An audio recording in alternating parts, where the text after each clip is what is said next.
Okay,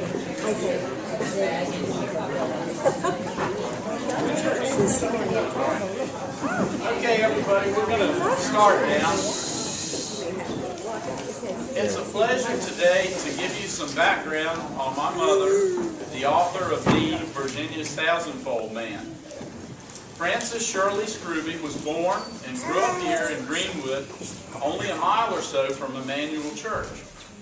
Mom was the youngest child in a household where education, reading, storytelling, and history were all considered important. Her sister, Jeannie Shirley, also greatly appreciated history and majored in that subject at William and Mary. There were entire bookshelves in their house filled with history books and American Heritage magazines, and Aunt Jeannie encouraged Mom to pursue her interests in history and writing. Mom graduated from Greenwood High School and went on to attend Mary Washington College. Upon returning to Greenwood, she went to work for DuPont in Waynesboro, where she eventually became confidential secretary to the Benjer Laboratory Research Directors. It was at DuPont where she met Rev Scruby, a research chemist originally from Longmont, Colorado. They were married at Emmanuel Church and lived in Waynesboro. In addition to her writing, Mom has also been an enthusiastic gardener. She was influential in organizing the Greenwood Arts and Crafts Fair, which was held for many years at the Greenwood Community Center. Following this, she worked for a year as a consultant in crafts for a program under the auspices of the Federal Health and Human Services Department. And she also worked for several years as the administrator of a social service organization in Stanton. Education remained important to her, and she earned a degree in business management from Mary Baldwin College. I tend to think that inside all of us, there's a thirst to try to understand how we got to this place in time that we call the present. And when we indulge this pursuit of understanding by reading books on history, we find many of the answers we were searching for, and even sometimes stumble upon new questions or mysteries to try to unravel. Often in this journey through the pages of history, we find things to laugh about, or cry about, or wonder about. I believe you'll do all of this and more as you read about Frederick Neve and travel with him through the Blue Ridge and Ragged Mountains of a century ago, as he brought education, healing, and the Christian religion to the mountain families and reduced the extent of their isolation. Now, without further delay, I would like to present to you the author of Neve, Virginia's Thousandfold Man, my mom, Jack Scruby.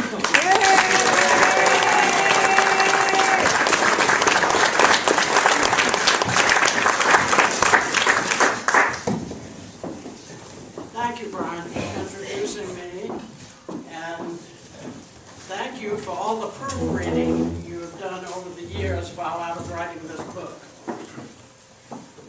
And thanks to Tim and Alice Scruby, who have graciously helped with photography and other important ways in publishing this book. My thanks go to Susan Hodgson and the women of Greenwood and Emmanuel Church, who have planned and have been hostesses for this wonderful event today. There are special people here that I would like to recognize. My publisher, Jasper Burns, is here and sitting on the front row by Brian. I can say that he has been a marvelous help in getting this book underway. And lots of the art in it is his ideas. My Odin from Waynesboro, a friend, is here. There's Phil James, who writes for the Prose Gazette. He said he was coming, and maybe he will. Yeah, he's coming. I saw him. Is he here? Not yet, but he's coming. Well, he's coming. And his wife Sally, and he has just recently published a book called Secrets of the Blue Ridge. And I have a copy of this, and he is a stellar author, and you'll all enjoy reading it. Kathy Johnson of the Prose Gazette, who recently did an article on this event today, is here. And thank you, Kathy, for your nice article. It's possible that Mariah and Ben Hurt from Prose Baptist will be here. Ben taught me algebra and history at Greenwood High School when he was barely out of college himself.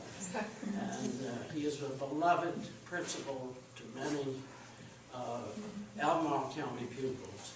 And I'm sure many of you here had him as your principal at Albemarle High School. There may be someone here from the Colonel James Patton of the Daughters of the American Revolution in Waynesboro. And I think that adds up everyone I'll call attention to. But I appreciate all of you for being here. It's a wonderful occasion. I'd like to tell you how I happened to write a book on Frederick Neve. Growing up in Greenwood prepared me for writing about Neve. As a child, I heard lots of stories from my parents and their friends about Neve and his work in the Blue Ridge and Ragged Mountains. I knew that my godmother, Miss Margaret Purcell, would drive high up into the Blue Ridge to take supplies to Miss Annie Park, who ran Mission Home, called St. Anne's Preventorium then. And that was the Archdeacon's hospice for at-risk children, mostly at risk of having tuberculosis. This park nursed 1,000 children during the time she was at Mission Home, and she never lost a one of them. She told people that she operated Mission Home entirely on faith. And she never understood why it was Henry Ford sent her to Ford when she needed it most. I read about it in my book, how that came about. As a pupil at Greenwood School, I recall the legendary deaconess Margaretta James and Miss Hallie Worsham. They came often from Holy Cross Church to visit the school to give a talk.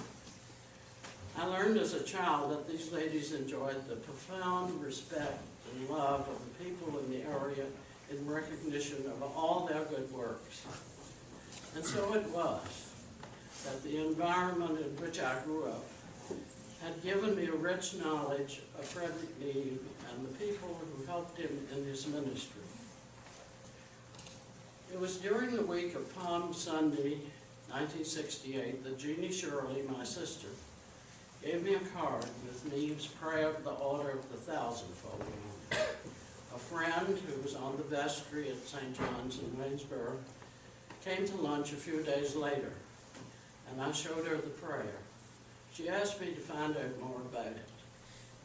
On Palm Sunday following, I was enjoying watching Springtime out of the window of Emmanuel when I was startled into full attention because the substitute guest minister was preaching on the Order of the Thousandfold. When the service ended and I was outside shaking